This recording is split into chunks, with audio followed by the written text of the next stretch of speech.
Donc la question qui est posée, c'est qu'est-ce qu'une mole, d'accord? Donc une mole, c'est une grandeur qui permet de mesurer la quantité de matière, d'accord?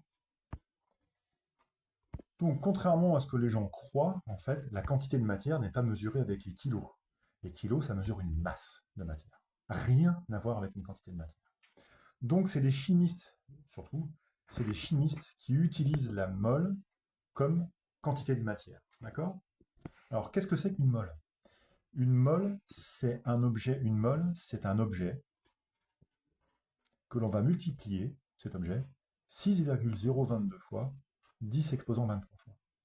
Si je prends cet objet-là, par exemple, si je prends cet objet et que je multiplie par 6,022 10 exposant 23, j'aurai une mole de cet objet.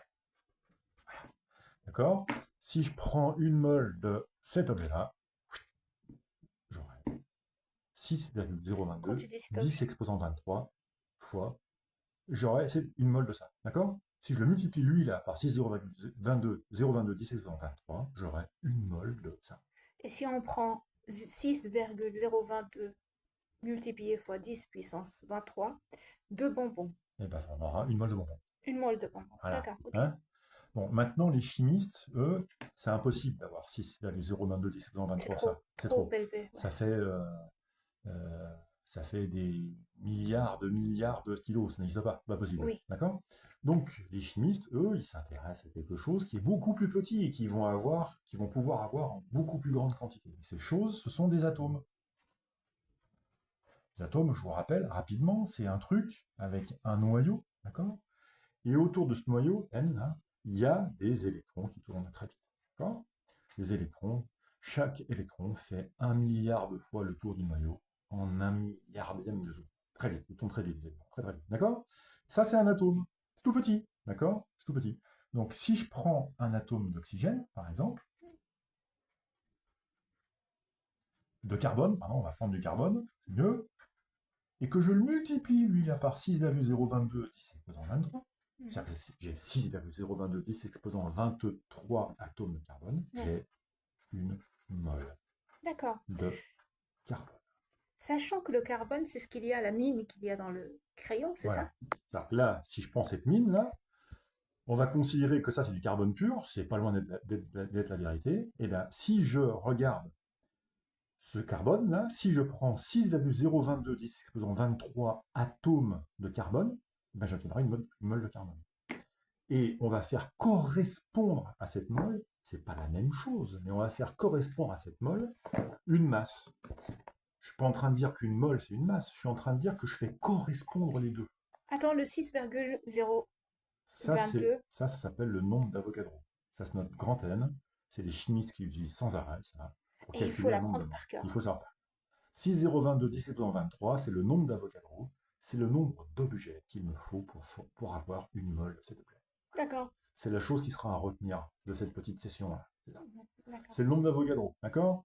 C'est un chimiste italien qui s'appelle Avogadro qui a trouvé ça. Un génie. Le type est un génie. Voilà. Donc, on reprend notre carbone là-dedans, Mhm. et on va regarder combien pèse une mole. On regarde dans le tableau périodique.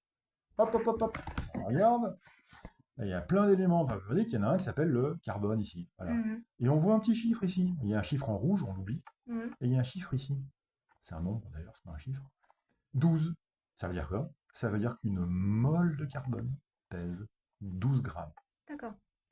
C'est équivalent. C'est pas à la même chose. La masse et la quantité de matière sont deux choses bien distinctes, mais Oui. je fais correspondre les deux. Si je comprends bien, une mole d'oxygène pèse 16 16 grammes. grammes. Une mole de germanium, ici, pèse 74 grammes.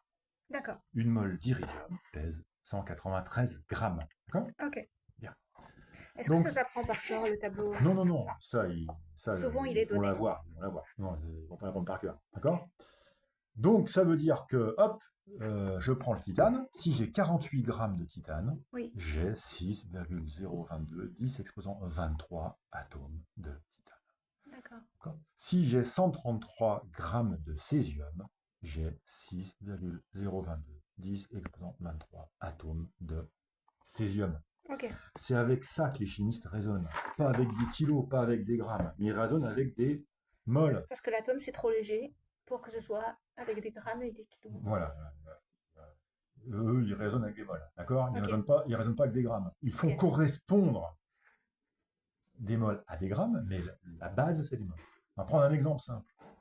Si on prend toujours du carbone, là, du charbon qu'on achète au supermarché, et puis Oui. qu'on le met dans le barbecue, on va le faire chauffer et on va le Oui. faire brûler pour faire des grillades. Ben, le charbon qu'on achète au supermarché, c'est du carbone. On va le faire réagir avec l'oxygène qui se trouve dans l'air, Oui. d'accord? Et ça va nous donner du CO2, Dioxyde une de carbone. dioxyde de carbone. Donc ça veut dire que je fais réagir une mole de carbone avec une mole d'oxygène, ça nous donnera une mole de CO2 plus de l'énergie. C'est pour ça que ça chauffe lorsqu'on fait un barbecue. Oui. Voilà.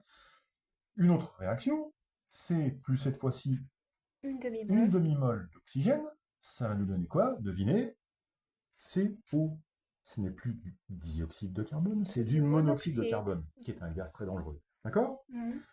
J'ai pas fait réagir un gramme de carbone avec un gramme d'oxygène pour avoir un gramme de CO2. Non, c'est une mole de carbone, c'est-à-dire 12 grammes, plus une mole d'oxygène, c'est-à-dire 2 fois 16 grammes, égale 32 grammes, me donne une mole de CO2, je vous laisse le calcul de la masse que ça fait. Mhm.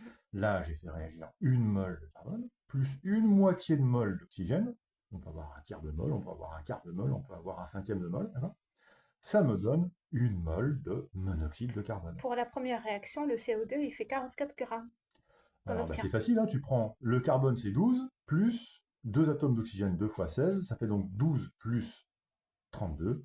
Effectivement, une mole de CO2 pèse 44 grammes. Je prends tous les atomes qu'il y a dedans et Oui. j'ajoute leur masse pour avoir la masse d'une mole. D'accord? D'accord. Donc là, c'est 44 grammes. Et pour le monoxyde, Le ça monoxyde, ce donne sera donc 12 plus 12, 16. 12 plus 16 grammes. D'accord? C'est facile, hein? On les retrouve tous dans le tableau périodique. Hop, le carbone, 12, 12, l'oxygène, c'est 16. 16. Ok. Ajoute les deux, Donc on allez peut hop, passer. merci, au revoir. 12 plus 16, ça va, ça fait 28 grammes par mol. D'accord? Mais c'est toujours des moles qui réagissent ensemble. Ok. Et c'est ensuite qu'on parle de grammes. Mhm. L'unité fondamentale de la matière, de la quantité de matière, c'est le mol, et rien d'autre. Ok.